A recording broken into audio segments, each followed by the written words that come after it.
Esse podcast faz parte do site Fambonanet. Acesse fambonanet.com.br.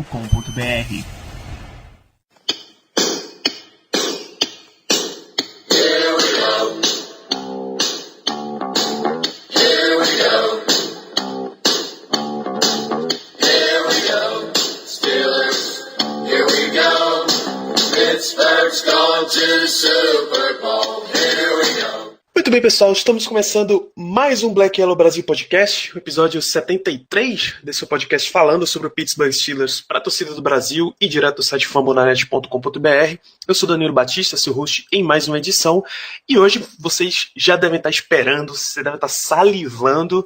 Chegou a hora da gente comentar as escolhas do Pittsburgh Steelers no draft. Para fazer essa rodada de comentários aqui sobre os nossos novos jogadores, eu tenho a presença de Germano Coutinho. Tudo bom, gente? Vamos comentar aí sobre esse draft que teve algumas surpresas, algumas escolhas também previsíveis. E vamos, que o papo hoje vai ser bem legal. Tá aqui com a gente também o Paulo de Tarso, nosso especialista do draft. Fala, galera, estamos aí de volta para comentar mais um ano de draft, mais um ano das decisões do Colbert e do nosso front office, que a gente muito critica, mas que no final de contas eles sabem desenvolver talento e têm capacidade de avaliar. Vamos lá que o papo hoje é bom mesmo. E tá com a gente nosso chefe, senhor Ricardo Rezende. Fala, Ricardo. E aí, pessoal, sei como vocês estavam ansiosos por esse programa, então a gente preparou ele hoje com bastante carinho para vocês. Então, fique com a gente nessa próxima hora que eu prometo que vai valer a pena, como sempre. Um abraço. Então vamos lá. Antes da gente começar efetivamente pelas escolhas do draft, vamos abordar um fato que aconteceu cronologicamente antes da nossa primeira escolha, a escolha de número 28 do draft ser anunciada. O Steelers entrou em contato com o Oakland Raiders e fez uma troca na qual a gente enviou contestado, elogiado, amado, odiado, enfim, Martavis Bryant, wide receiver, foi para Oakland e o Oakland mandou pra gente a escolha de número 79, uma escolha de terceira rodada.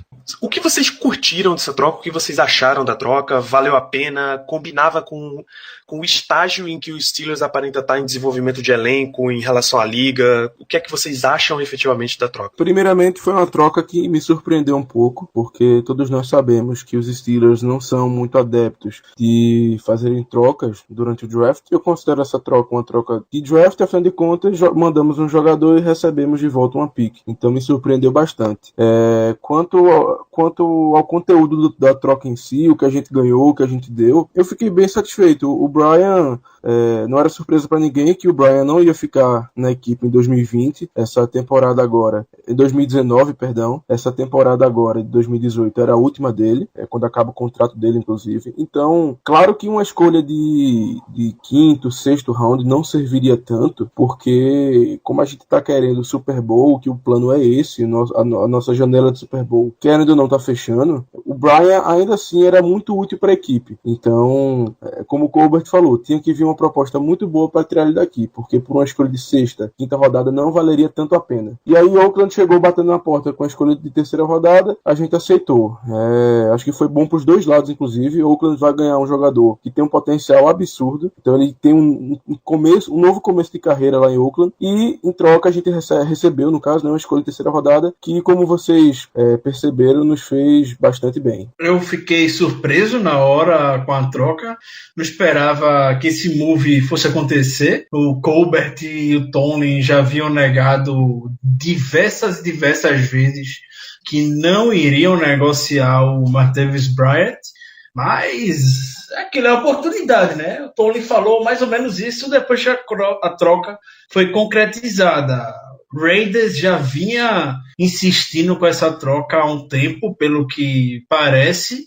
Chegou a hora do draft, horas antes, o Dan Graziano da ESPN já havia soltado que o Bryant era um possível de troca durante a noite de quinta-feira passada, ao longo do evento, e não deu outra. Surgiu a oportunidade, a terceira rodada, e o Steelers não pensou duas vezes em estar mandando o Martavis Bryant. Portanto, a gente vê, nessa off-season, o Dolphins deu duas escolhas de terceiro dia, basicamente pelo Jarvis Landry pro Browns. Alguns anos atrás, o Antonio Holmes, MVP de Super Bowl, valeu uma escolha de quinta rodada pro Jets. E a gente conseguiu uma escolha de terceira pelo Martavis Bryant.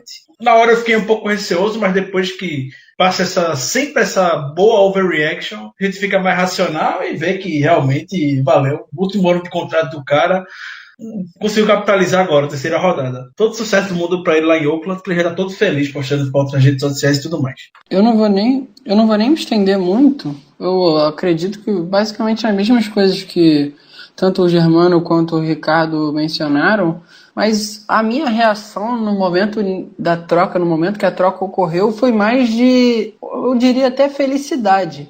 Porque eu sendo GM dos Raiders, eu acho de uma imbecilidade tremenda trocar uma escolha de terceiro round pelo Martavis Bryant.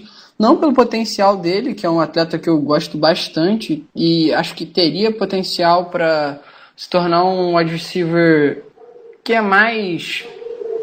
aquele wide receiver mais estrela, que tem mais target, tem mais oportunidade de um quarterback, mas é um cara que se mostrou perfeitamente imaturo e que, tanto na vida social dele, com os comentários que ele vinha fazendo nas redes sociais, quanto da maneira como ele se portava em treino, etc., essas coisas, eu acho que a tendência é que ele não fosse ficar mesmo. E eu acho que uma escolha de terceiro round é um asset que é uma coisa boa, foi uma escolha que foi boa para a nossa equipe, mas eu, ao mesmo tempo, além de ficar feliz por a gente ter conseguido essa escolha de round alto, eu fiquei feliz por ele, porque eu vi um caso de pessoa comentando que ele vai para um time que ele não vai ter essas oportunidades que ele queria de ser um wide receiver 1, e eu discordo, porque o Jordy Nelson é um cara que eu gostava bastante na NFL, mas que é um cara que já está em declínio certo na carreira, e o Amari Cooper é um jogador que o maior trabalho dele é no meio do campo. Ele não é aquele cara para rota vertical. Eu acho que o Martavis é um cara que pode assumir bem essa função. O Derek Carr é um cara que lança a bola vertical bem. O Gruden tem essa capacidade no sistema ofensivo dele de espalhar o campo, trabalhar tanto com wide receivers nas rotas cruzando o meio do campo, mas também com rotas verticais. Acho que vai ser uma oportunidade muito boa pro Martavis Bryant. Até porque os Raiders, para quem não sabe, ou acho que a maioria das pessoas sabe, vai se mudar para Las Vegas. E o Martavis Bryant, ele, durante a off-season, há 2 anos ou 3 anos já, ele tá morando em Las Vegas. Ele tá postando foto de treino e tal. Acho que tem parte da família dele que mora lá em Las Vegas. Eu acho que vai ser uma mudança positiva para a carreira dele. Tomara tudo de boa sorte para ele também. Muito bem, então, antes até da gente entrar de novo, escolha a escolha e dando as opiniões delas, vou registrar uma opinião mais geral da audiência. A gente deixou lá uma enquete no Twitter sobre qual é a sua avaliação total do draft. 61% dos votantes, e no caso a maioria, disse que foi um draft regular, mas uma boa parte, 34%, acha que foi ótimo, só 5% acha que foi péssimo. Em poucas palavras, qual é a avaliação geral de vocês do resultado do draft dos Steelers? Em poucas palavras, eu acredito que o draft foi bom. Foi um draft, em algumas partes, surpreendente. Porém, acredito eu que o tipo de jogador que nós draftamos, que foram jogadores de um caráter, digamos assim, exemplar, caras que dentro e fora de campo são destaques, e também caras muito novos, pelo menos em sua maioria. Então, por causa disso, depois do choque inicial, eu achei o draft bom. Antes de a gente começar a gravar, eu estava conversando com o Germano. Eu já comentei isso no Twitter também com vocês, ouvintes. Eu particularmente gostei mais do que a maioria, acredito, mais do que a média dos torcedores. Depois do primeiro dia, pouco surpreso, negativamente. As demais escolhas me surpreenderam bastante e de forma positiva. Então, vai ser bom, acredito que vai ser bom ter a minha figura em si hoje para fazer o contraponto um pouco das escolhas, que vai gerar um bom debate ao longo desse podcast. Eu, como a torcida no geral, e vocês também, fiquei um pouco surpreso. Eu diria até que frustrado com algumas escolhas. E principalmente a escolha do Terrell Edmonds, que era um cara que eu particularmente não gostava muito, e também pelo fato da posição de inside linebacker não ter sido adereçada. Mas era algo que a gente já esperava, até pelos comentários do Colbert, que a classe não era profunda e que também não gostava do talento depois dos melhores inside linebackers, mas enfim, é isso. Vamos lá, eu vou votar. Eu votei, inclusive, com a maioria. Até o momento em que a gente está começando a gravar esse programa, eu tô achando um draft regular. Essa gravação, inclusive, pode me ajudar bastante a digerir esse processo de seleção dos Steelers. E como a torcida gosta de acompanhar também outras mídias, eu encontrei uma avaliação aqui que resume quatro notas que foram dadas na mídia para os Steelers. A SB Nation deu um C- pra gente, a ESPN deu um C+, a NFL deu um B+, e o Pro Football Focus, que é para ter só uma fonte bem diferente, deu mediana. Então vamos ver agora, escolha a escolha, o que é que aconteceu, e eu não preciso fazer muitas delongas, porque na escolha de número 28, o Steelers selecionou o safety Terrell Edmonds, de Virginia Tech, que tem a curiosíssima história que ele estava presente na cerimônia de draft, afinal o irmão dele, Tremaine Edmonds, foi convidado, era um linebacker, acabou saindo na escolha número 16, e o Terrell Edmonds estava no banheiro quando recebeu a ligação de Mike Tomlin. Ele literalmente saiu com as calças arriadas para atender a ligação, e é isso, temos o primeiro caso de dois irmãos selecionados na primeira rodada do draft. Qual a avaliação de vocês para essa escolha do Pittsburgh Steelers? Na hora que Brad Chazier, foi todo aquele momento emocionante, tava indo em direção ao pódio e tudo mais. Passa sempre aquele filme na nossa cabeça com os nomes de que a gente gosta e outros nomes de que a gente estava habituado a ver. Nomes que a gente vinha comentando anteriormente. Então, Justin Reed, Ronnie Harrison, Jesse Bates, tinha os linebackers, o Rashaan Evans, o Leighton Vander Esch, que já estavam fora do board. Então, a gente está habituado ao longo de todo esse processo cansativo de draft de 3 meses a sempre estar batendo nesses mesmos nomes. A gente não trabalhava com a hipótese onde, para pensar um pouco fora da caixa, de quais nomes seriam, se não fosse um deles, algum nome que o Steelers poderia surpreender. A gente poderia até articular em termos de posição, poderia ser, sei lá, linha ofensiva, Will Hernandez, que estava disponível no momento, etc. Enfim, a escolha do Terrell Edmonds, de fato, foi uma surpresa.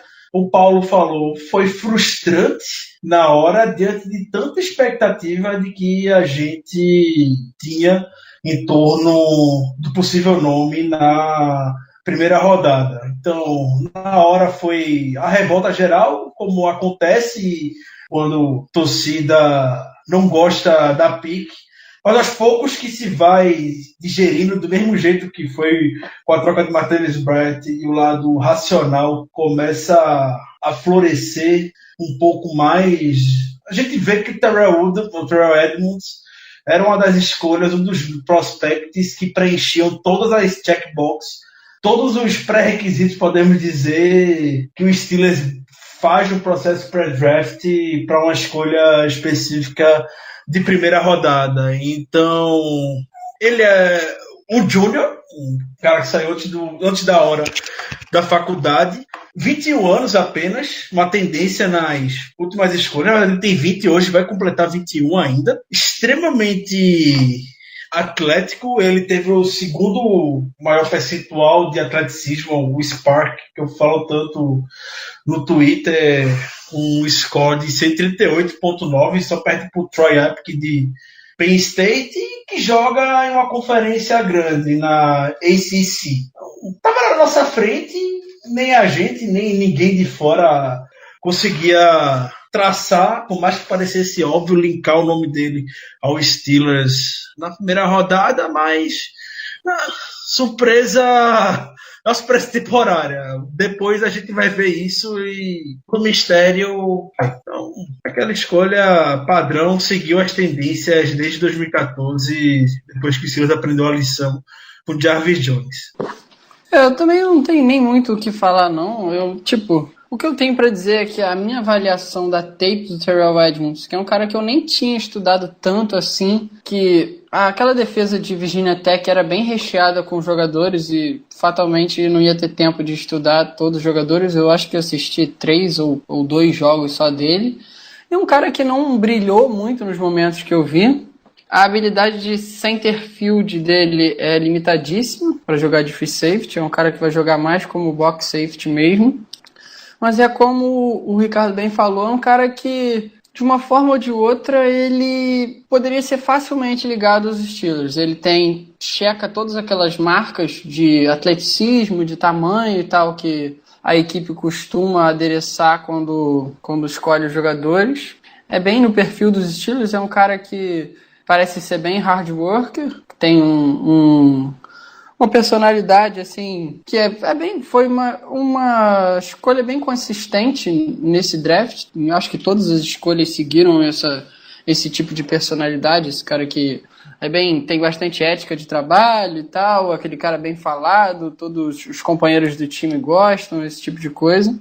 E era um cara que eu tinha como ranqueado como escolha de possível começo de terceiro dia e final de segundo dia. Era um valor para mim da tape dele, somado ao testes atléticos dele. Mas que é isso, a gente tem que ver como é que ele vai se desenvolver.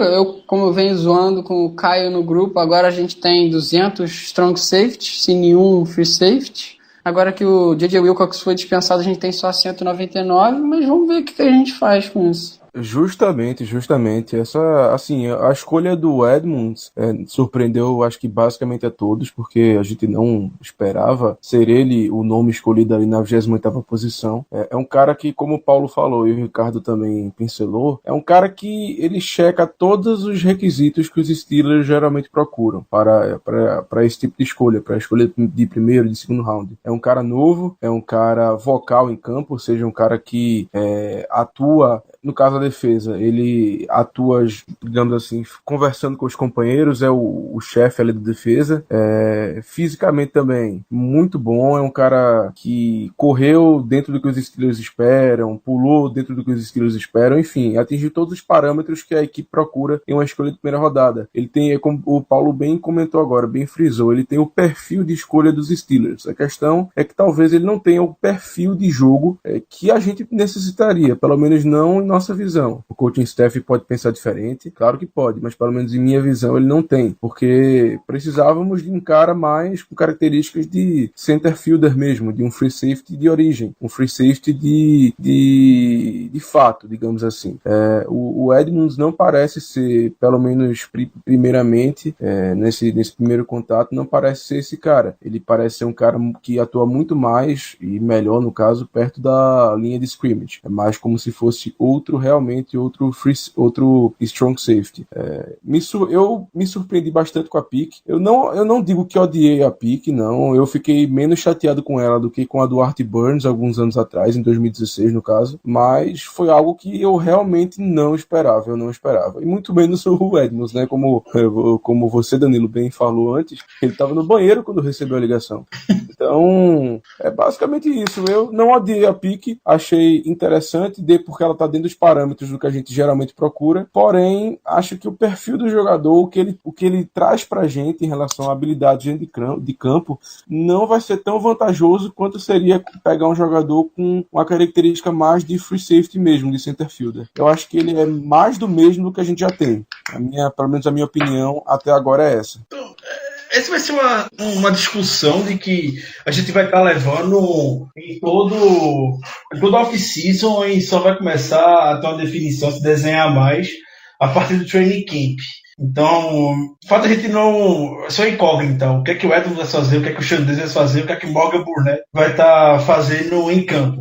Minha primeira opinião, para entrar um pouco nesse assunto, vai ser o Morgan Burnett, experiência como capitão também, mais como esse center field que a gente está buscando como free safety, e deixa o Sean Davis e o Edmonds lá dentro do box distribuindo os carinhos que tiver que distribuir. O cara Quando o cara é novo, como eles dois, o Davis, perdão, pode estar entrando no terceiro ano dele na liga agora, mas ainda é cru, como a gente sabe, então jogar mais dentro ali do box pode, ou não pode, exige menos leitura de jogo e tudo mais. E a gente sabe como o Steelers está abandonando, extinguindo essa conversa de 3-4. 3-4 não vai existir mais nessa temporada. Vai ser como se fosse um 3-3-5, podemos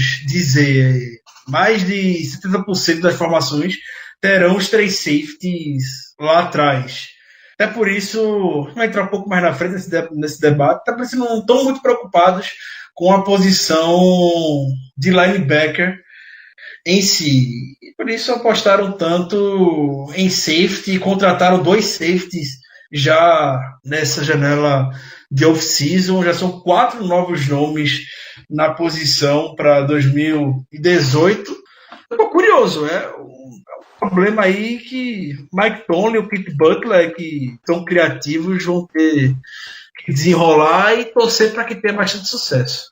Com a seleção desses 2 safeties e a contratação de mais 2 na off-season, o Steelers acabou por optar cortando o J.J. Wilcox. Foi uma troca no ano passado, não rendeu, mal entrou em campo durante essa temporada e não é mais um jogador do Pittsburgh Steelers.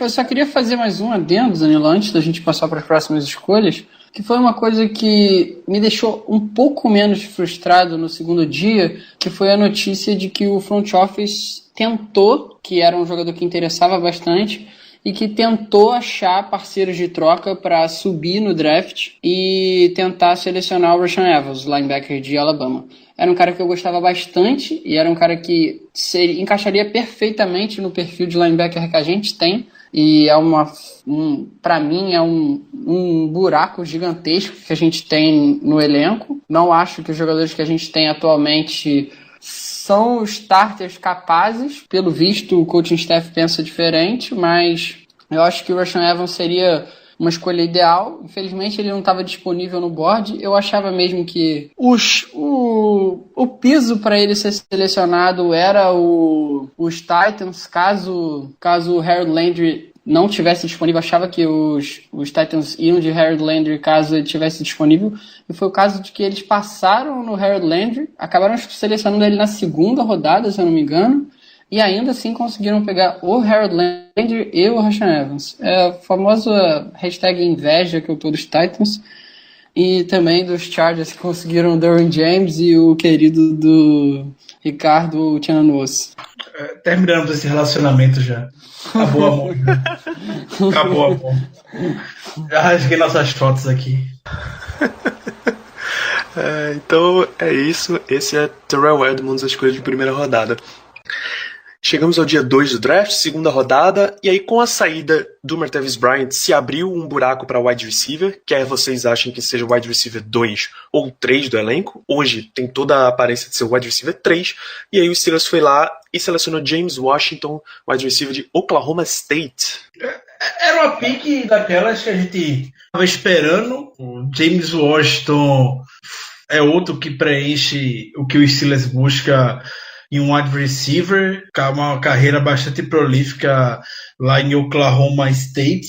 O melhor deep threat do college em 2017, líder do país em jardas recebidas, ganhou o prêmio de melhor recebedor no college football. Também acumulou quase 4.500 jardas, o que é a maior marca da história do Oklahoma State e a segunda maior marca da Big 12. Enfim, é um menino bastante interessante. O Randy Fish, né, depois da coletiva, elogiou muito, rasgou elogios pro James Washington. Muita gente questiona o fato dele ser um deep threat, mas não ser um dos caras mais rápidos pro que a NFL busca de velocidade hoje. Ele é um cara que corre as 40 jardas em 4.54 e o Fish, né, quase riu da pergunta, falando que não é bem assim que funciona, que o James Washington ele vai estar correndo 4,5 segundos nos 40 jardas no início do jogo, e no 2-minute warning do quarto. Ele tem um preparo físico dos melhores que o time já avaliou, e ele destacou bastante isso para a escolha dele. Depois o James Washington foi questionado por que ele tem um preparo físico tão bom, e ele falou que é porque sempre trabalhou na fazenda com o pai. Ele é fazendeiro, ele se orgulha de ser de uma fazenda no Texas, a família dele tem orgulho de ser isso mais raiz dentro dele, então ele leva de fato essa marca com ele para onde ele vai, e reproduziu isso muito bem nos campos de futebol americano. Essa foi uma escolha que particularmente eu gostei. Eu não podia estar acompanhando o segundo dia do draft como eu acompanhei o primeiro dia, eu estava no carro.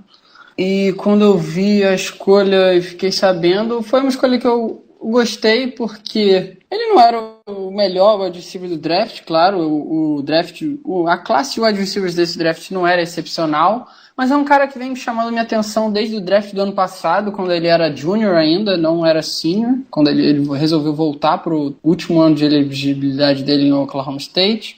É um cara que, por mais que não seja o cara mais rápido ou o cara mais alto, duas qualidades que para o wide receiver ajudam bastante, ele é um cara que joga, é uma expressão que os scouts costumam usar, que ele joga com um tamanho maior do que o dele. Qual é o tamanho dele? Se vocês lembram, é 6'0" ou 6'1"? Ele tem 1,83 de altura. É um cara que... ele tem no caso, 6'0". 6'0". Não é muita coisa para wide receiver, na verdade, muitos diriam até que é pouco, principalmente um cara que ganha verticalmente, mas que é um cara que nas bolas disputadas, assistindo a tape dele, foram bolas que me chamaram muita atenção.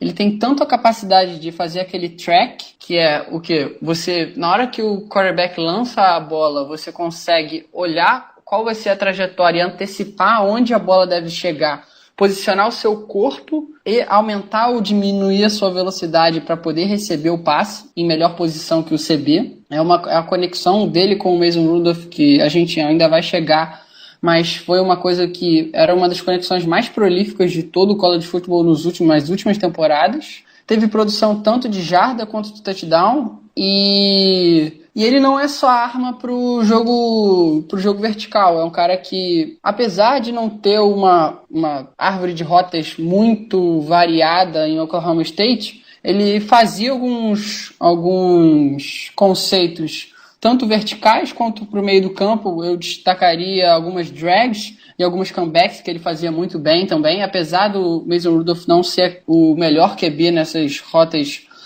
que são cortando para trás ou para lateral externa do campo. E nas slants ele era um cara excepcional, porque ele pegava a bola, cortava o meio do campo e conseguia essas milhares de jardas após a recepção. É um destaque muito grande que eu dou para ele, principalmente no aspecto de poder substituir o Martavis Bryant, que era uma das grandes características dele no nosso ataque.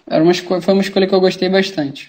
E a gente até comentou, né, Paulo, na última semana, no Facebook de um programa, no penúltimo, como a gente gostava do James Washington, e que se ele fosse talvez 5 centímetros, 4 centímetros mais alto, ele com certeza estaria lá, seria um wide receiver mais bem ranqueado desse draft. Sim, então, sim, com certeza.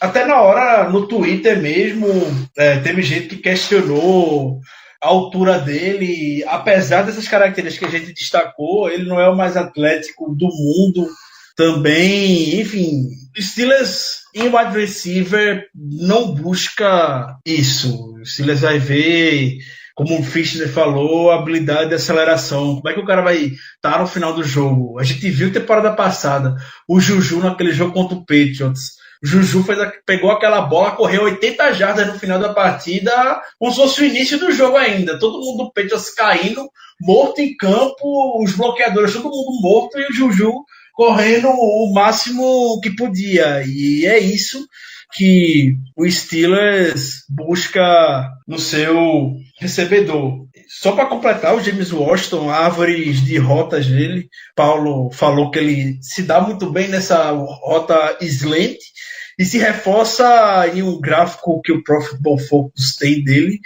de que o Mason Rudolph, quando buscou o James Washington nessa rota slant em 2017, o rate do Mason Rudolph foi de 158.3, o máximo.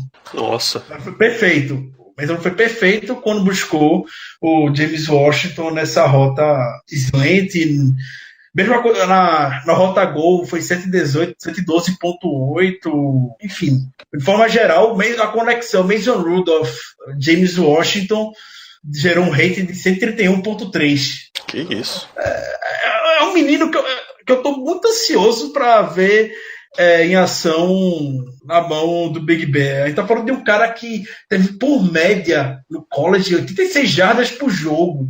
E anotou 39 touchdowns na sua carreira. Dentre os últimos wide receivers dos Steelers que fizeram sucesso na NFL, esse é, sem dúvida, o melhor que sai como prospecto. Interessante. E vale registrar que James Washington foi um acerto do mock draft vindo direto da audiência. A escolha de terceira rodada deles no nosso mock era James Washington, wide receiver Oklahoma State. Ainda no dia 2, o Steelers entrou em negociação para mais uma troca, dessa vez envolvendo o Seattle Seahawks, que já tinha participado de uma troca com o Green Bay Packers. Então o Steelers pegou a escolha de número 76 de Seattle e deu a sua escolha de terceira rodada a 79 e uma escolha de sétima rodada a 220 para subir até a posição 76, repetindo, e com ela selecionamos o segundo acerto no nosso mock draft, Mason Rudolph, quarterback, Oklahoma State. Bom, a pick do Rudolph para mim foi bastante previsível pelo contexto, por ele ter sobrado até a metade do terceiro round, o que eu acredito que não fui o único que achei isso bem estranho, digamos assim. Eu jurava que ele no máximo sairia na metade do segundo, então para mim foi um verdadeiro steal. Escolhemos ele após uma troca com os Seahawks, no qual subimos 2 ou 3 posições apenas, então foi também muito bom. É até engraçado porque a escolha do Rudolph só foi possível graças a, como a gente comentou anteriormente, o Martavis Bryant e também ao Cockrell, porque as escolhas que nós trocamos foram justamente as resultantes da troca do Bryant e do Ross Cockrell no começo da temporada passada, na off-season passada. Então, o Rudolph basicamente foi o resultado das trocas do Bryant e do Cockrell. Quanto ao jogador, eu gostei bastante. Não tanto quanto o Tomlin, né, que é apaixonado pelo Rudolph, como nós bem sabemos.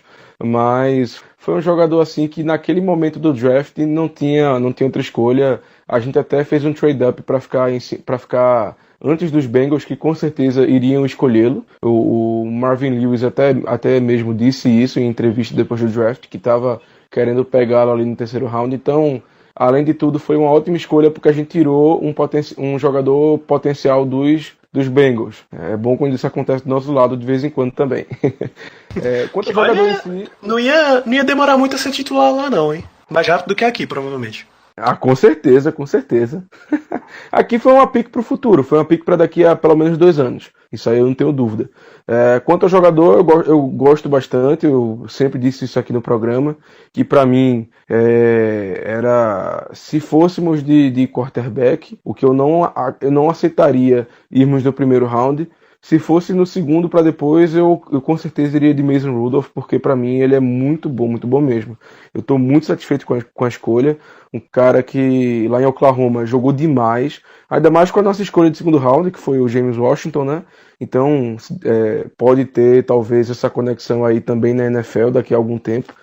Bom, só tenho coisas boas a falar da escolha. Acho que foi em um ótimo momento, foi um valor sensacional. Ainda mais sabendo que a gente tirou o doce da boca dos Bengals, que também dá um gostinho especial, e porque o coaching staff deposita muita confiança nele. Nós que acompanhamos a off-season dos Steelers sabemos que tanto o Colbert como o nosso Mike Tomlin gostam bastante do Mason Rudolph. Estou muito feliz com a escolha mesmo. O Colbert, depois do draft, falou mais sobre a escolha do Mason Rudolph. Disse que ele era ranqueado em termos de valor na primeira rodada pelo Steelers, mas ele comentou que queriam jogadores para contribuir hoje e por isso passou dele na primeira rodada. Na segunda também passou porque ele e o Tomlin julgam de forma correta de que o James Washington vai contribuir hoje mais, então não poderiam ter o luxo de passar jogador do quilate dele. Na terceira rodada, quando viram ele caindo tanto, não davam mais para esperar. Por mais que fossem só 3 escolhas até chegar a vez dos Steelers selecionar o Mason Rudolph, eles queriam garantir logo. O Bengals já estava se articulando para escolher o jogador. O Marvin Lewis depois veio até na imprensa, falou que isso é para retribuir, que eles pegaram o William Jackson alguns anos atrás e o Steelers acabou tendo que ficar com o Artie Burns. E os dois, fazia tempo que não via Colbert e Tomlin tão felizes com a pick como foi o Mason Rudolph. Tudo se desenhava para que de fato o Steelers fosse selecionar o QB no draft. Dias antes o Colbert falou que o time, que era trabalho dele, do Colbert, como general manager e vice-presidente do time, não só pensar no presente, como ele tem que manter a sustentabilidade da franquia no futuro. Então, a partir dali já matou muito e ele não esperava de maneira alguma que conseguiria preencher 2 buracos do time, na defesa e na posição de receiver, e ainda ter o Mason Rudolph para eles. Então, o que a gente pode falar? É a melhor pick do draft. Dá tempo ao menino Rudolph, que já chegou cheio de personalidade, disse que não vai ser função do Big Ben ensinar ele que tem a responsabilidade de aprender com o Ben Roethlisberger. Futuramente a gente vai ver muita coisa boa ainda sobre essa criança. Assim esperamos. A gente sabe que um dos pontos mais falados dessa off-season dos Steelers vai ser agora, dessa pré-temporada, né? Porque a gente já saiu da off-season e já tá na pré-temporada, basicamente. Já começou treinamento, daqui a pouco tem treino voluntário, training camp, e aí o bonde não para mais. Uma das grandes questões dessa pré-temporada vai ser o que é que o Steelers vai fazer com esse roster de quarterback, né?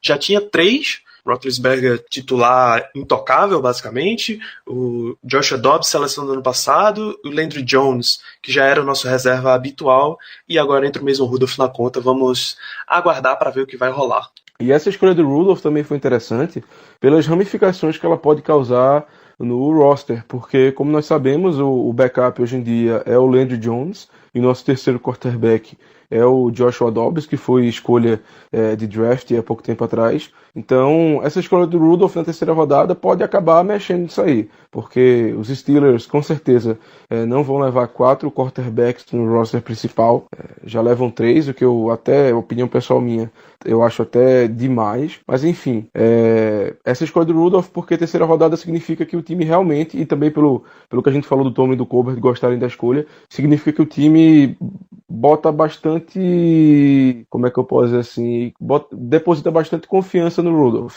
Então, basicamente, a gente fica com 2 opções. Primeiro, deixar o Landry Jones como backup para essa temporada de 2018, mandar o Joshua Dobbs para o Practice Squad e rezarmos para que ninguém resolva pegá-lo, que eu também acho que não vai acontecer, mas é sempre uma possibilidade, e deixarmos o Rudolph como quarterback número 3.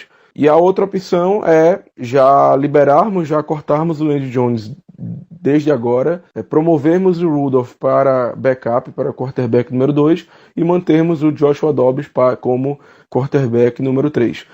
Pessoalmente, eu acredito que o coaching staff vai ficar com a primeira opção, que vão mandar o Joshua Dobbs para o practice squad e vão ficar com o Landry Jones como quarterback número 2, como backup, pelo modus operandi da equipe nos últimos anos. Acredito eu que isso seja o que vai acontecer. Porém, eu faria a opção número 2. Eu deixaria o Rudolph como backup, até para ele poder não aprender mais, mas ficar mais tempo na sombra do Big Ben, para que ele possa participar de mais treinos. E botaria o Joshua Dobbs como terceiro quarterback do jeito que ele é hoje, dispensando o Landry Jones, que para mim, se é para depositar tanta confiança no Rudolph, que já deixa ele como backup, se surgir qualquer emergência, que por favor não surja, ele que jogue mesmo para ganhar experiência, e também pelo lado financeiro, afinal de contas o Rudolph é infinitamente mais barato que o Landry Jones. Vamos lá então com a nossa legítima terceira... Aliás, eu não perguntei se algum de vocês quer comentar sobre essa situação ou eu posso seguir? Ricardo, Paulo? Siga lá, pelota. Então vamos nessa.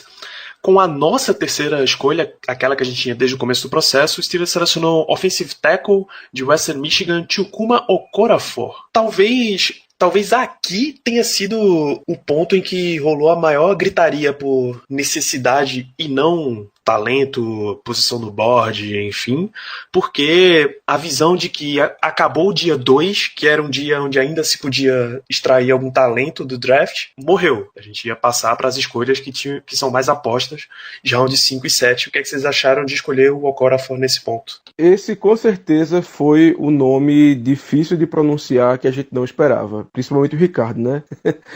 Se fosse para vir um nome estranho pra gente falar, de pronunciar, eu jurava que ia ser outra pessoa. Mas enfim, o Chucks, que como ele é conhecido, o offensive tackle, também não vou me alongar muito. Eu não curti muito a pick. É um cara que tem potencial, realmente ele tem potencial, é um cara novo, é um cara que não pratica o esporte há muito tempo, é um cara que veio da Nigéria. Então assim, ele tem um potencial muito grande, realmente a pick foi baseada puramente em potencial, tenho certeza disso. Mas de qualquer forma eu não gostei, porque eu não acreditava que a linha ofensiva merecesse uma escolha nos 2 primeiros dias. Eu entendo que o Gilbert está com o contrato acabando em 2019, que teve alguns problemas com lesão, também foi suspenso temporada passada por uso de substâncias ilícitas, mas enfim, acredito eu que foi um pouco de reach, que não tinha necessidade naquele ponto. Mas também não foi uma pique horrível, devido ao fato do jogador ter bastante potencial. Não, acho que de longe foi uma pique horrível. Ele era um cara que eu particularmente tinha acima da mídia geral no meu ranking de offensive tackles. É um cara que eu gostava bastante. Quando eu estudei o Taylor Moton, que era o offensive tackle barra offensive guard que os Panthers selecionaram, que também era de Western Michigan no ano passado, eu gostei bastante do Okorafor. É um cara que, como vocês já bem mencionaram, é muito cru. Ele foi morar nos Estados Unidos já adolescente, começou a jogar futebol americano uma parte mais velha já da vida dele, diferente da maioria das crianças nos Estados Unidos. Cara que eu concordo com o que o Germano falou em relação tanto ao Gilbert, que ele tá com contrato acabando, passou por lesão, foi suspenso no ano passado, mas eu acho que não era uma need, mas a gente está prevenindo de se tornar uma need. Por quê? A gente perdeu o Hubbard, que era o nosso flex offensive tackle, podia encaixar tanto de left tackle quanto de right tackle, na verdade swing tackle, para usar uma nomenclatura mais correta. E o contrato do Gerald Hawkins também já está no final, se eu não me engano, aquele offensive tackle que a gente escolheu de LSU alguns anos atrás. E é um cara que, por ser novo, ter as qualidades, tanto mostrar a qualidade técnica na tape, quanto ter o tamanho ideal para ser left tackle e right tackle, com o treinador de OL que a gente tem, é um cara que pode prevenir essa transição de linha ofensiva que a maioria dos times tem. A gente vê muito time perdendo um offensive tackle de qualidade e demorando anos, principalmente por conta dessa dificuldade que o college football vem de estar desenvolvendo o offensive tackle no período de universidade, por causa das spread offenses e todas essas coisas, a bola sair muito rápido, os caras não ficam, nem tem pass set direito.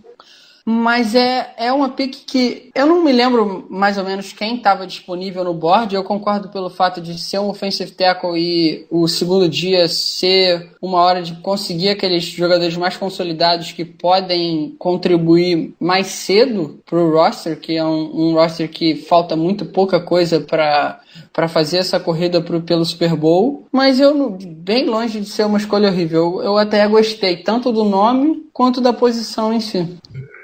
Parabenizar o Danilo por ter conseguido falar o nome desse rapaz. Uma perfeita e impecável. Isso é fácil. Eu quero. Joel e Eguibunye que é complicado. Eu quero ver vocês falarem aquele que foi escolha não, que foi undrafted free agent. Deixa eu achar esse cara, pera. Do Steelers? Draft free agent, que o Steelers tem um aqui que é hoje. Tem um aqui que é pesadinho. É o Lazukami ADNI, uma coisa assim. O Lazukami ADNI. Que o Danilo tem uma pronúncia muito boa, a gente já sabe, né? Essa voz aveludada dele, especialmente em francês, que ele de vez em quando dá uns pitacos aqui que a gente fica impressionados. Então, pra mim, não me surpreende, não. No primeiro momento. Mas esse é complicado, cara. Esse eu vou estudar um pouquinho pra ver se rola. Até torcer um pouquinho contra ele. Nada contra o jogador, mas a pronúncia é complicada. O grande Chucks. O Paulo falou muito bem sobre ele. Acho que a gente tem que olhar, não necessariamente para o Chucks, olhar assim para o Marcus Gilbert. O Gilbert, há alguns anos, já vem questionando que recebe pouco pelo que produz.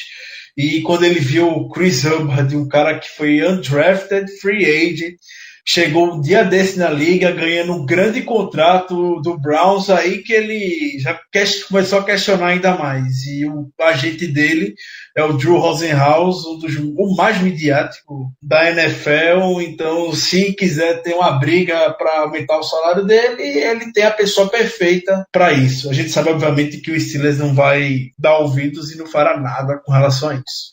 E o Gilbert ainda mais é um cara que eu até fiquei surpreendido aqui, mas ele já entrou na casa dos 30 anos. Então, o Chucks já vai herdar essa posição do Gilbert muito provavelmente daqui a 2 anos.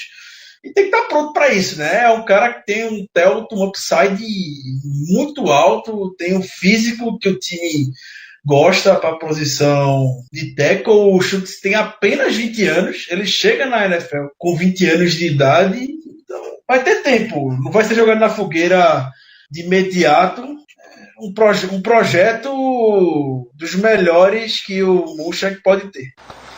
Ok, dia 3 do draft, os Steelers já não tinham sua escolha de 4ª rodada, como a gente já vem lembrando, Vince McDonald é o culpado disso. A gente recebeu ele de São Francisco em troca de uma escolha de 4ª, e São Francisco mandou de volta uma escolha de 5ª, que é exatamente o número 148, com a qual selecionamos o safety Marcus Allen, de Penn State. Mais um safety na lista dos Steelers, meus amigos? Talvez não, hein? Talvez não. Ele pode ter sido draftado como um safety, mas talvez aqui ele não atue nessa posição.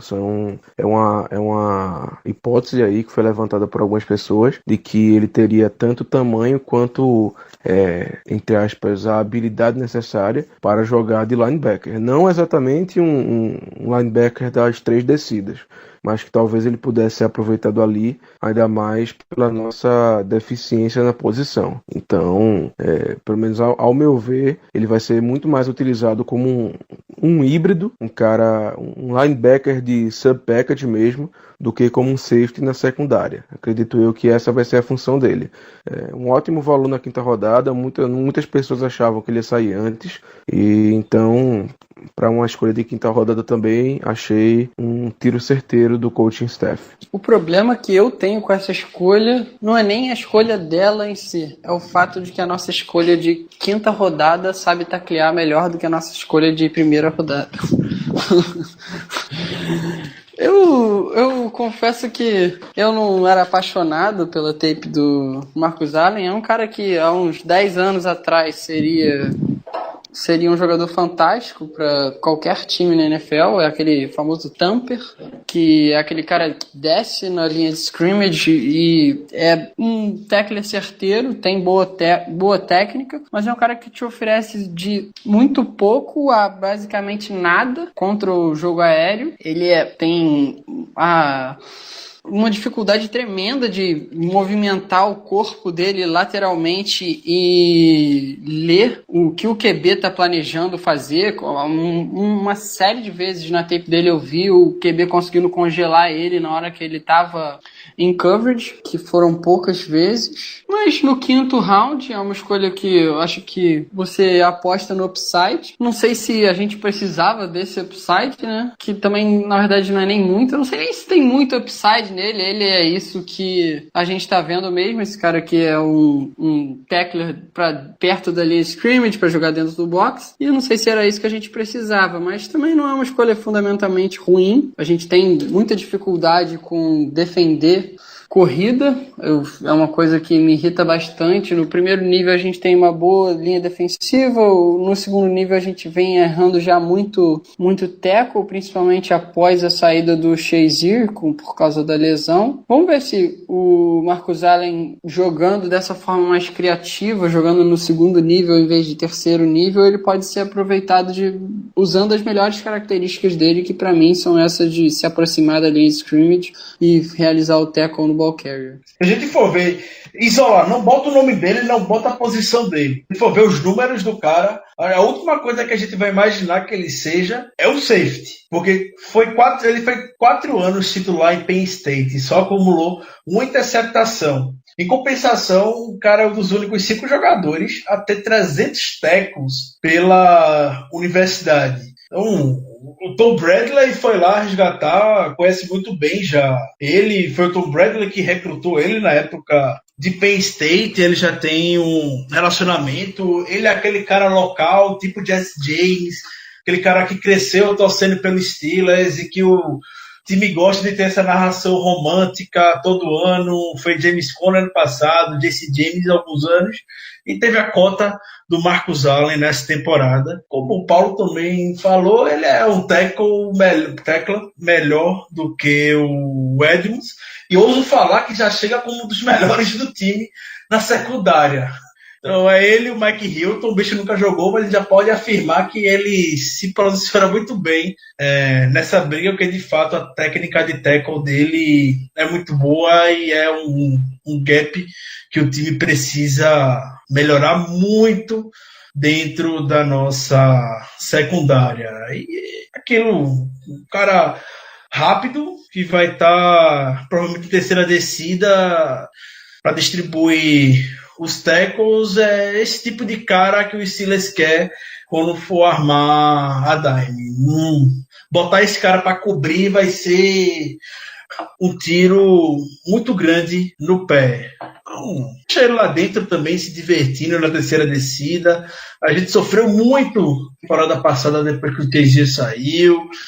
É mais aquele perfil, assim como o Edmonds tem, de ser um cara bastante comunicador. O Tom Bradley disse isso e, convenhamos, o cara, ao menos ele tem autoridade para falar que já conhece esse menino, já conviveu com ele uma vez no vestiário. Então, uma pick que vale a pena pelo valor na quinta rodada.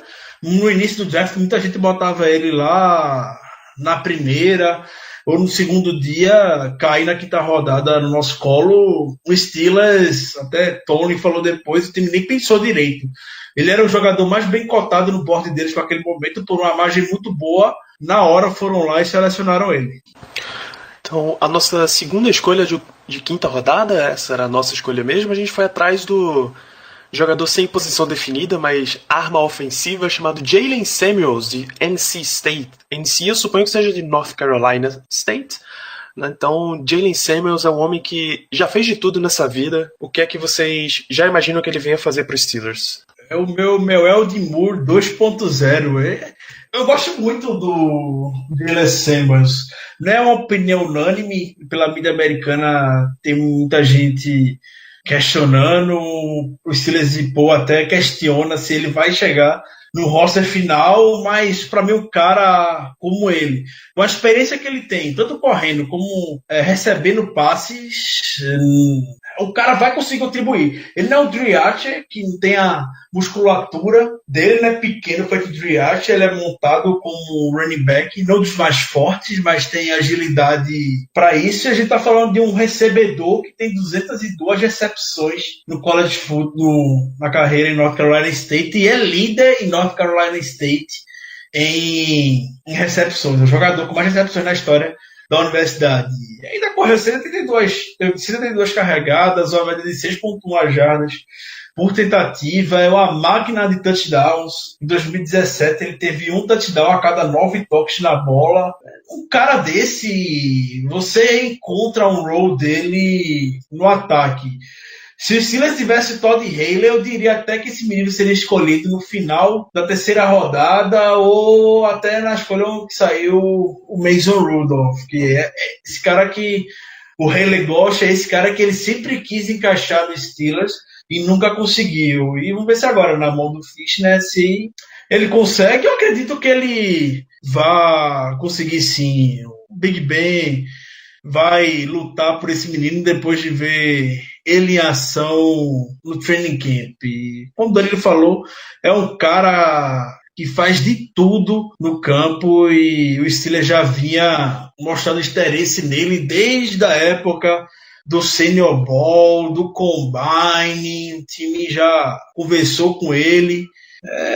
Aquele cara que se pedir para bloquear, ele vai bloquear, já pela mentalidade dele, que tem experiência como tight como fullback.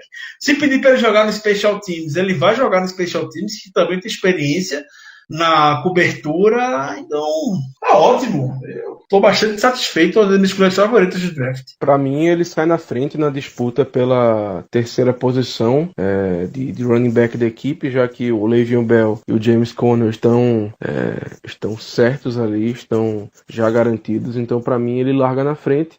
Até por tudo que o Ricardo falou, por ser um cara polivalente, por ser um cara que consegue fazer muita coisa dentro de campo, por esses atributos que ele tem, e principalmente porque eu acho que ele oferece mais do que os outros caras que nós temos ali na disputa, que são quem? O Ridley, que foi recontratado, o Fitzgerald Toussaint. Então, assim, em minha opinião, ele deve pelo menos sair na frente, por fazer mais do que esses dois nomes que eu comentei e também por ser mais barato. Acredito que ele acabe chegando no roster de 53, no roster final, né? Acabe ficando. E a partir daí a gente vê no que dá. Ver se nas pequenas oportunidades que ele tiver para entrar em campo, que pelo menos sem serem special teams, que quando ele entra no ataque ele possa render de algum modo e que ele possa fazer algum tipo de diferença nos special teams, que vai ser onde ele vai ter que ganhar realmente a vaga dele, pelo menos nesse primeiro ano. Eu não vou nem acrescentar muito mais coisa. Eu ia falar sobre essa questão dos special teams, que o Germano mencionou agora, de que a vaga dele no roster final vai estar garantida caso ele se mostre um jogador, e eu não diria nem exímio jogador de special teams, mas um cara esforçado nos special teams, que é uma coisa que os nossos coordenadores valorizam. A gente não tem special teams muito bom, mas tem jogadores esforçados. Eu acho que se ele se mostrar esforçado, ele pode garantir essa vaga no roster principalmente. E sobre a escolha em relação ao ataque, eu diria, por que não? Eu não tô tão empolgado assim quanto o Ricardo tá, em relação a gostar dele.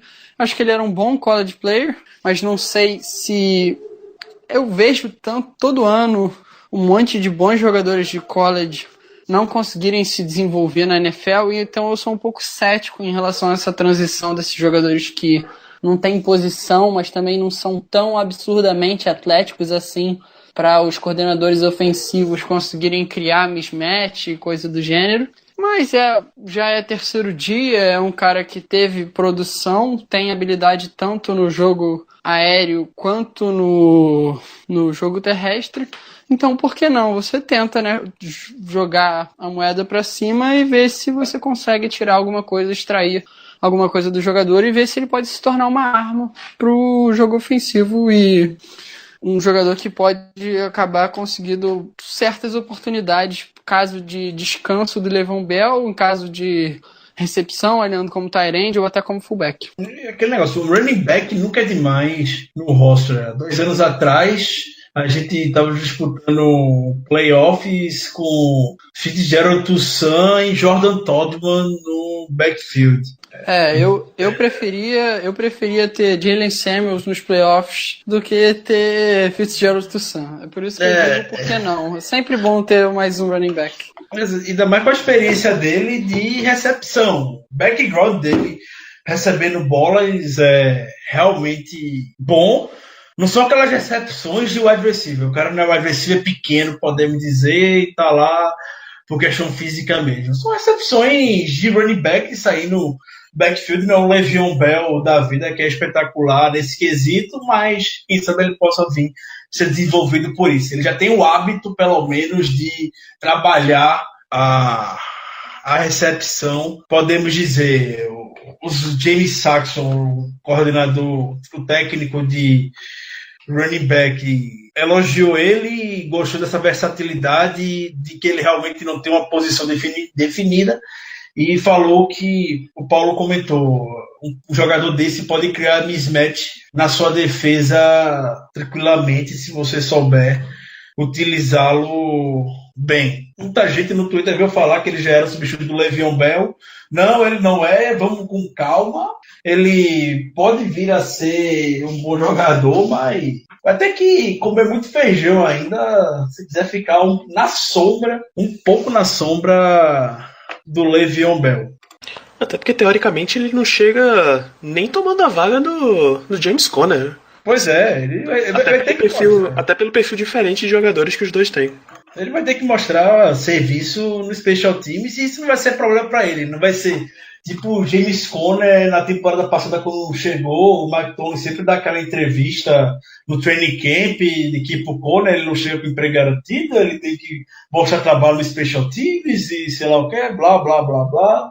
E aí chega na pré-temporada, o James Conner comete 10 mil faltas no Special Team, porque nunca jogou na vida ali, só quer mostrar vontade mesmo e pronto. Sabendo que o James Conner tinha vaga garantida no roster do ano passado. Então, o Samuels vai chegar já com essa habilidade, já com esse histórico de ter jogado na cobertura, ter feito tudo em North Carolina State. E em termos de universidade, North Carolina State pode ter sido a menor força entre os jogadores que foram selecionados, mas North Carolina State teve 7 jogadores nesse draft.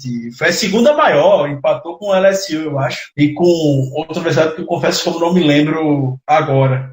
Mas produziu muitos talentos para a NFL nessa temporada. Esse ano, Alabama teve 12, LSU, NC State e Ohio State com 7. Aquela linha defensiva de NC State era absurda, né? Quem teve Street de um lado, Bradley Chubb do outro, o BJ Hill no meio e o Justin Jones no outro, do lado do BJ Hill. Era uma defensive line que eu acho que bota medo até na defensive line de Clemson nesse ano. Ah, meu amigo, acho que não bota não. Eu ia comentar agora que se essa foi boa de Clemson, tá chegando pra vir com pelo menos dois caras de primeiro round. Eu diria que a offensive line de Clemson é overrated. Eu gosto... Rapaz! Hot take. Mas eu diria que é overrated. Eu gosto muito do Dexter Lawrence. Eu acho que ele é melhor, inclusive, que o Vita Vea. E eu gosto muito do Clelin Ferrell. Eu acho que se ele tivesse ido pro draft desse ano, ele era pick de top 10. Mas o Austin Bryant e o Christian Wilkins, eu acho que são dois jogadores que se beneficiam do sistema onde eles jogam. Principalmente o Austin Bryant. O Austin Bryant, pra mim, esse ano, se ele tivesse saído, ele era a escolha de day 3. Polêmicas. Olha aí, vamos se manter falando de linha defensiva, porque a nossa 7ª escolha vem de linha defensiva, escolha de número 246 de draft, uma das mais cantadas de todo o processo dos Steelers, Joshua Frazier, defensive tackle de Alabama.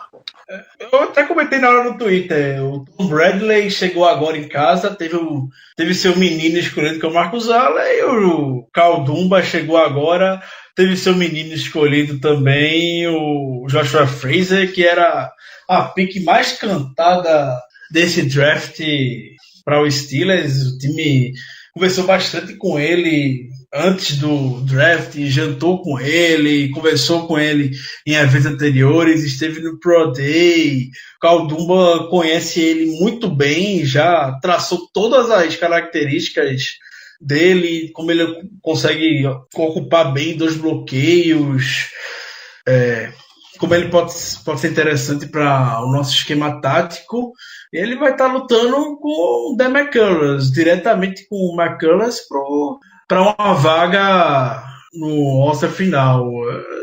Acredito que ele vai precisar de muito esforço para tirar o McCullers do time, não, ainda mais com esse corporativismo gigantesco que ele vai ter do lado do Cal Dumba. É só ele não fazer besteira que ele tá garantido, pelo menos estar nos 53 finais. Eu não vou nem acrescentar muito, até porque a gente já tinha falado tanto nos podcasts passados do Joshua Frazier. Eu não era nem o principal fã dele, mas eu concordo com o que o Ricardo falou de poder substituir o Dan McCullers, que é um cara que era aquele jogador que tinha um alto upside, mas que nunca se concretizou. E não custa nada, né? Botar um cara para gerar competição e ver quem consegue se sobressair. Entre o Joshua Frazier e o Kendrick Norton, que era o defensive tackle de Miami e que foi a escolha dos Patriots, eu preferi o Kendrick Norton porque eu acho que ele ainda oferece um pouco mais do que o Frazier em aspecto de pass rush. Não só como aquele zero tech que ocupa bloqueio e não tem infiltração nenhuma no backfield. Mas é uma escolha que já era bem cantada, como o Ricardo falou, e a gente vai ver quem se sobressai no training camp, nos minicamps. Acho que não vai ser muito difícil de tirar a vaga do McCullers, não. O Calbumba, na entrevista, depois falar sobre a escolha do Frazier, meio que disse que vendeu o peixe dele pro Steelers, que ele mesmo disse, isso não, abre aspas, eu tentei assistir e mostrar nos filmes o melhor do que ele pode oferecer para nós, fecha aspas. Então, era o cara que ele estava esperando uma pedra bastante cantada, como eu disse, profundo conhecimento já do nosso novo técnico de linha defensiva, e outra coisa que destacaram nele também é chegar já com essa atitude um pouco mais vencedora, né? Ele sai de Alabama com essa mentalidade de campeão nacional, tudo mais, e algo que sempre foi muito falado sobre o Dan McCullers era a confiança dele, porque no início, assim que teve o draft, eu não lembro nem qual a classe do Dan McCullers, que é 2014, né, o McCullers? Isso, 2014, a mesma classe do Dre Archer e do Martavis Bryant. Boa. Deixa eu reformular. Eu lembro no draft de 2014, antes dos desenvolvimentos, o Dan McCullers era muito bem cotado, de forma geral, nos mocks por aí, em 2013. E ele caiu bastante, e muito se questionava a dedicação e o peso que ele poderia manter para jogar a nível profissional. Quando ele chegou no Steelers, o time falou logo, você vai ter que cortar essa barriga aí, desse jeito você realmente não vai ter espaço no time. E ele já está, 3 anos, e a gente não vê nenhuma reação do McCullers. E já chegar um Frazier muito hypado, tá jogando com o ex-treinador dele, vindo com um anel na mão, mesmo sendo escolha de 7ª rodada, o cara chega querendo destruir tudo. E o Frazier, eu acompanho ele pelo Instagram, é um cara sensacional, um dos possíveis candidatos a substituir o Arthur Motes como carismático do grupo, ao contrário do McCullers, que é aquela cara de bunda de sempre dele, né? Essa questão de ter a atitude um cara de 7ª rodada, é daí que a gente irá, por exemplo, obviamente, dentro dos parâmetros, um cara como o Tony Brown, escolha de 6ª rodada. Essas são as habilidades que o Steelers busca identificar no cara para ele ter sucesso na liga. É como ele chega, é como ele vai se portar, é como ele vai chegar no primeiro dia, se pedirem para ele fazer tal coisa, se ele vai fazer ou não. Se pedirem para o cara jogar de fullback, se ele vai jogar ou não. Assim que o Knicks também achou espaço pela NFL. E chega com a mentalidade pronta à liga, e eu estou sendo muito por ele. Para mim, o Frazier chega com a vaga basicamente garantida, apesar de ser uma escolha de 7ª rodada. A disputa dele, como o Ricardo falou, diretamente com o McCullers, e o McCullers teve 4 anos para mostrar alguma coisa aqui, e infelizmente, e eu digo infelizmente mesmo, porque eu gostava dele na época do draft, e ele infelizmente não demonstrou nada. Ele é gigante, basicamente, tem quase o tamanho do Villanueva, mais pesado que o Villanueva, inclusive, mas é basicamente um corpo grande que não acrescenta em nada para o time, nem em situações de goal line ele acrescenta tanta coisa, o que me surpreendeu bastante. Então, para mim, o Frazier, até mesmo pelo corporativismo que o Ricardo disse, inclusive, vou começar a adotar a tal expressão que eu adorei, com o nosso novo técnico de linha defensiva, o Carl Dunbar. Acredito eu que apenas um desastre para ele não ficar no roster final. Assim, realmente, se se ele não demonstrar nada no training camp, se demonstrar que não tem vontade, que não quer aprender nada, realmente, se não for isso, eu acredito que a vaga dele já está certa. Inclusive, hoje no Instagram, que eu comecei a segui-lo, ele estava postando fotos no Stories, e ele parece estar, inclusive, mais magro, mais condicionado, digamos assim. Parece que é um cara que está querendo bastante, que está se preparando para tentar assegurar mais ainda essa vaga no roster final. Então, vamos ver no que dá. Também adorei a escolha, foi totalmente previsível por tudo que a gente falou aqui. E é um cara que provavelmente vai, nesse primeiro ano, já ganhar a vaga no roster final por tudo que a gente falou. Então é isso, pessoal. Essas foram as nossas 7 escolhas nesse draft de 2018. Nós originalmente tínhamos 7 escolhas, ganhamos mais uma com o Martavis Bryant indo embora, 8, mas perdemos uma para subir no terceiro round e selecionar o Mason Rudolph, então ficamos em 7. Vocês preferem registrar a participação da audiência ou vocês preferem... Não, antes da gente ir para a audiência. O Steelers selecionou, contatou um grupo de uns 13, até onde eu sabia eram 13 undrafted free agents. Tem algum entre os nomes que foram contratados que chama a atenção de vocês, que vocês curtiram, assim? Dizer que curtiu é um pouco demais, né? Dentre os nomes que eu vi, 2 me chamaram um pouco a atenção. Eu falo que são nomes que eu conhecia, que foram o Quandre ou Quadri Henderson, é um nome assim, não lembro se é Quandre ou Quadri. Um cara que pode ter algum valor em special teams como retornador.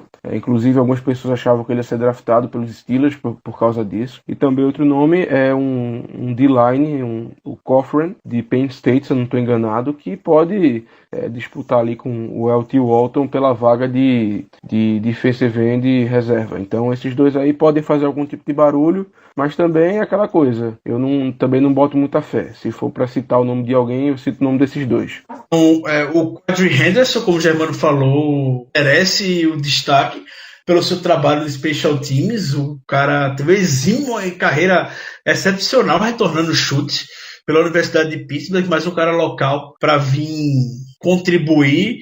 A gente sabe como questão de retornador, a gente depende do Eli Rogers, que está fora por enquanto, pelo menos. Tem o Juju Smith, que mostrou ser muito promissor na temporada passada, e a gente conseguiu tirar o Antonio Brown. Mas retornar chute é algo que Mike Tomlin sorri de orelha a orelha. Se quer ganhar pontos com Mike Tomlin, retorne chutes, e esse menino se destacou bastante na universidade. Tem mais 2 nomes que eu queria destacar, que é o Trey Johnson, de Vila Nova, um cornerback que joga na níquel, dono de um atleticismo fora de série. O Pro Day dele foi fenomenal. Se pudesse ranquear ele em determinadas posições comparado com o Combine, ele seria melhor em quase todos os quesitos. O spark dele na posição é um dos 5 melhores da classe. E também falando do spark, tem o Patrick Morris, que é o center, que veio de TCU. O Morris é o segundo melhor spark dos OLs dessa classe. Só perde, obviamente, por Colton Miller, que é algo fora de série, mas o Morris, ele caiu, podemos dizer, ficou fora do board geral do draft, porque é muito undersized. É pequeno para os níveis da NFL. É aquele nome que pode vir a ficar no practice squad e ganhar seu espaço nas próximas temporadas, como foi com o Chris Hilbert alguns anos atrás. Esses 3 nomes, para mim, são os únicos. E o Matthew Thomas também, não esqueci do Matthew Thomas, linebacker de Florida State. Esse sim, o Matthew Thomas teve o maior spark entre os linebackers da classe. O cara que corre 4.4 segundos no seu Pro Day. Foi o Matthew Thomas, dono de um atleticismo mais spark, como eu disse. Ele se compara com o Ryan Shazier saindo do college, para você ter noção. O grande problema do Matthew Thomas ele tem uma quantidade de red flags muito grande. Então ele já teve 2 lesões muito graves no ombro, e ele também já foi pego no exame com drogas uma vez, o que acabou tirando a elegibilidade dele para jogar por uma temporada inteira. Dentro de campo ele também apresenta algumas falhas, ele parece não saber controlar muito bem o seu jogo em si, mas é aquele cara de special teams que pode ajudar. Afinal, é um linebacker que corre a 4.4 segundos. Ele, para ter noção, teve 25.5 tackles for loss na carreira em Florida State. Na defesa, mesmo com esses números, eu não contaria muito com ele. Foi o único inside linebacker que o time pegou nos últimos dias, podemos dizer. Mas se mostrar espaço no Special Teams, de repente, é daí que se abrem oportunidades na NFL. O Steelers teve uma visita pré-draft com ele, deve ter conversado bastante. A gente sabe que o Mike Tomlin tem uma relação muito próxima com o Jimbo Fisher. O Jimbo Fisher não está mais em Florida State, mas o cara está lá desde 2013 e o Jimbo Fisher acompanhou muito a carreira do menino. Deu já algumas coordenadas sobre ele. Então, se manter a cabeça no lugar, beleza. Potencial para poder ter uma recompensa aqui pode vir a ser grande se o cara puder contribuir já no Special Teams nessa temporada. Muito bem, então. Além daquela enquete que eu mencionei lá no começo do programa, antes da gente começar a falar das escolhas, a gente pediu também a opinião da audiência. Eu vou deixar registrado alguns pareceres aqui. Eu vou começar pelo Leonardo Melassi. Eu espero que seu sobrenome seja assim mesmo, Leonardo. Se não for, perdão. Que ele menciona que se a ordem das escolhas fosse Mason Rudolph no começo, James Washington na segunda rodada e Terrell Edmunds na terceira, não teria tanta crítica por reach, como na prática a gente acabou tendo. Porém, ele ainda preferia ver Justin Reed na primeira escolha ao invés de Terrell Edmunds. Mas vamos confiar. Sim, concordo com ele. A gente conversou sobre isso até na hora. O que deixou a gente confortável, pelo menos eu, foi justamente os fatos que aconteceram depois da escolha do Edmunds. De forma geral, a gente pegou o Mason Rudolph, foi um cara que falou de primeira rodada na terceira. Isso aí compensa, sem a menor dúvida, todo o trabalho, toda a frustração que a gente saiu no primeiro dia. Tem o Daniel de Lima, também gostou muito. Tem algumas escolhas com potencial para contribuir de imediato, mais até do que 2016 e 2017. Olha, mais do que 2016 seria maravilhoso, né? Porque a gente já tirou 3 titulares de cá. Eu tô com ele. Eu acredito que a gente possa ter sim uns caras já para contribuir no curto prazo daí. Eu acredito também que que as nossas escolhas possam contribuir de imediato, especialmente as 2 primeiras, porém eu acho que não chegará ao nível de 2016 e 2017.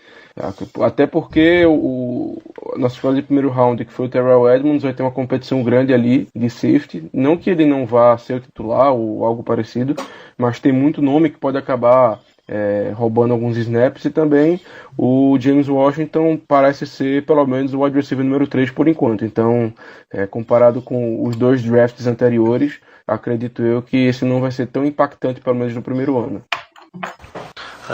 O Eduardo Alex, ele também gostou muito das escolhas de James Washington, mas o Rudolph, do Marcus Allen, gostou um pouco de Jalen Simmons e do Frazier, não curtiu de OL e preferia o Reed ao Edmunds, como várias outras pessoas. Fabiano Mossato, draft surpreendente, uma pique curiosa, seleção de halfback, wide receiver, quarterback muito bons, safety híbrido, o que pode ser uma nova tendência, e o Steelers gosta de inovar em aspectos do jogo, mas ele está numa linha muito fina entre gostou do draft ou achou regular. Só para voltar ao comentário que fizeram, porque muita gente falou sobre a questão do Justin Reed, pode citar o Ronnie Harrison aqui também, mas eles, pelo que parece, eles não deviam estar muito bem cotados nos boards pela liga, não, quando a gente se compara com a nossa, com o que a gente, com o que o pessoal, a mídia, de forma geral, tinham eles. O Justin Reed saiu na terceira rodada, no início, para o Texas, e o Ronnie Harrison saiu no final da terceira rodada. Foi a última escolha, se não me engano, uma das últimas, para o Jaguars. Então, foi a escolha logo após a nossa do Chucks, inclusive. Foi pronto. O cara saiu lá no final. Então, se o board da NFL, de maneira geral, nenhum time tinha eles muito bem ranqueados, então algo tinha que a gente, tudo aqui, pode ter passado despercebido. O que também me deixa conformado com a não escolha do Justin Reed, que eu gostava bastante, e é isso. isso. Não se sabe o que é que pode ter acontecido com a visita pré-draft, o cara pode ter personalidade explosiva. A gente, felizmente, está vendo o irmão dele, que assumiu a postura lá do Kaepernick, que ainda está disponível no mercado, apesar de ser um jogador bastante talentoso. A gente não sabe até que ponto essa influência política pode estar influenciando o Eric Reid. E o Justin Reid, de repente, pode compactuar com algo. A gente nunca sabe desses bastidores. Eu não veria problema algum nisso, e novamente, pelo tape, eu amaria ver. Para mim, ele está dentro de primeira rodada com toda certeza, mas essa é a diferença da gente estar aqui e eles que estão lá recebendo milhões por ano para fazer a avaliação. E se todos os times foram unânimes com relação a isso, quem sou eu para discordar da avaliação deles? Tem um comentário também, Danilo, que a gente falou no início, mas acho válido a gente voltar agora, que foi a Fernanda que mandou, que ela disse que não consegue votar como ótimo quando não se drafta um linebacker, que para ela seria uma puta need no roster hoje. Então, o Tony e o Colbert falaram sobre isso depois do draft. A gente, todo mundo aqui tem expectativa, obviamente, de um linebacker ser escolhido. Draft sem linebacker no Steelers é algo quase inimaginável. Nas últimas temporadas tem toda a história do Steelers, que por muitos e muitos anos foi uma escola na posição perante a liga. O Colbert e o Tony falaram depois sobre essa questão dos linebackers, e dá para entender até. O Colbert falou que se o Tyler Matakevich não tivesse machucado naquele Monday Night Football contra o Bengals, provavelmente a gente não estaria discutindo sobre a posição hoje. Então, daí a gente já tira o tamanho da fé e da aposta que eles botam no nosso ruivo. E que eu particularmente acho que vale sim a aposta. Eles deixaram bastante claro. Eles tinham 4 linebackers no board deles. Tremaine Edmonds, o Roquan Smith, o Leighton Van Der Esch e o Rashad Evans. Quando eles viram que só tinha o Rashad Evans no board disponível, eles tentaram subir. Não encontraram parceiro de troca. Então eles não iriam fazer nenhum reach depois, deixaram bem claro isso também, só para suprir uma necessidade no corpo de linebacker, quando eles já haviam contratado o Bostic também para a posição. Temporada passada o time foi no mercado ao final da off-season, trouxeram o Joe Hayden e o Vince McDonald. Eu ficaria surpreso se isso acontecesse novamente, surge alguma oportunidade de nomes sendo cortados por aí, mas ao final da off-season e o Steelers consiga uma barganha. Eles não estão em pânico por conta disso, eles estão bem tranquilos com relação à posição, e eu também recomendaria a você, caro amigo ouvinte, manter a sua tranquilidade. Eu realmente acho que o Tyler Matakevich, para o propósito que o time quer, possa cumprir as nossas expectativas, e como a gente falou no início do programa, não sei como é que o time vai se portar com relação ao linebacker, a formação defensiva, se eles vão querer justamente pegar esse safety todinho para de repente inovar em algo, estão aprontando algo pelos bastidores. Enfim, o que eles não queriam era dar reach. Inclusive, Colbert elogiou o Mike Tony, que a todo momento se manteve resiliente durante o board. O Tony queria trabalhar o board de acordo com a avaliação dos jogadores dele. Ele não queria em nenhum momento dar um reach por um jogador só para suprir essa necessidade. Deixa que ele, então, se vira com o que tem hoje. O trabalho dele é esse. O Colbert seguiu o que o Tony queria. Então, estabilidade do treinador, fazer com que esses jogadores que a gente tem hoje reproduzam o resultado. Aí tem que cobrar dele. É isso, então a gente mencionou bastante, deixar registrada a participação de outros amigos ouvintes e seguidores. A Nájela Freitas pediu um beijo para você, Nájela. O José Ortiz, o Predo, sim, seu nome vai ser registrado como Predo mesmo, não mandei colocar isso no Twitter. Fabiano Mossato, Alberto Henrique, José Santos, Henrique Oveio, Fabrício Marques, o Gribel, Lucas Bacio, enfim, um grande abraço a todos vocês. Continuem acompanhando esse podcast, continuem seguindo lá no Instagram, no Twitter, no Facebook, @BlackYellowBR. Continue assinando o feed. Vamos lembrar que a cobertura dos Steelers continua em fambonanet.com.br/BlackYellowBrasil. Lembrar que o podcast não para mesmo nesse período sem absolutamente nada da off-season. A gente não vai deixar vocês sem podcast até começar a temporada, tá? Não se preocupem. A gente vai continuar nesse regime mais ou menos quinzenal. E antes que eu encerre mesmo, dê as palavras finais, vou pedir o último abraço dos amigos Germano e Ricardo. Você, Germano. Bom, eu vou deixar literalmente um abraço pra galera que escuta o programa, que escuta o podcast, nossos ouvintes fiéis aí, que escutam nossas baboseiras. Mas acabou o draft, é a época mais interessante pra mim, é a época que eu mais gosto da NFL. Então vai ficar um vazio no meu coração durante um tempo. Porém, daqui a pouco, se Deus quiser, a NFL volta para alegrar nossos corações. E vamos que vamos. Essa off-season tá também muito interessante para ver as disputas de posições aí no roster. Quem vai ficar, quem não vai ficar. Então vamos que vamos e here we go. Se Deus quiser, o 7º Lombardi chega em fevereiro. Grande abraço. Ricardo, despeça-se da nossa audiência no fim desse período de draft, finalmente. Agradecer bastante todos vocês que tiveram conosco durante esses 3 dias de cobertura intensa do draft. A gente procurou não parar em nenhum momento no Twitter, até a escolha do Joshua Frazier, a gente estava lá acompanhando para trazer sempre o melhor para vocês. E sem clichê nenhum, porque isso a gente fala desde o episódio número 1. A gente faz isso tudo aqui para vocês e por vocês. Não espera nada em troca, só ver mais gente se apaixonando por essa franquia e compartilhar o amor que nós sentimos com vocês. É sempre algo que gostamos bastante. Foi cansativo, mas sempre recompensador ver as mensagens que vocês nos mandam ao final de cada evento como esse.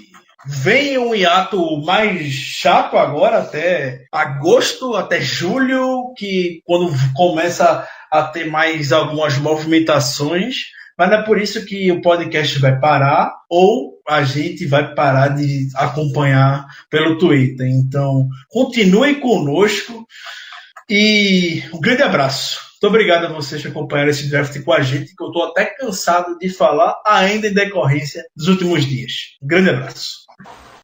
É isso então, como eu estava dizendo, a gente segue com o podcast nessa periodicidade quinzenal, a gente já está em planejamento das pautas que vai trazer para vocês, até que a gente possa voltar a falar do período atual, voltar a falar de Steelers Football. Setembro sempre chega, meus amigos. Um grande abraço a todos vocês e até o próximo programa. Yeah, you know what it is. Black and yellow, black and yellow, black and yellow, black and yellow. Yeah, you know what it is. Black and yellow, black and yellow, black and yellow, black and yellow.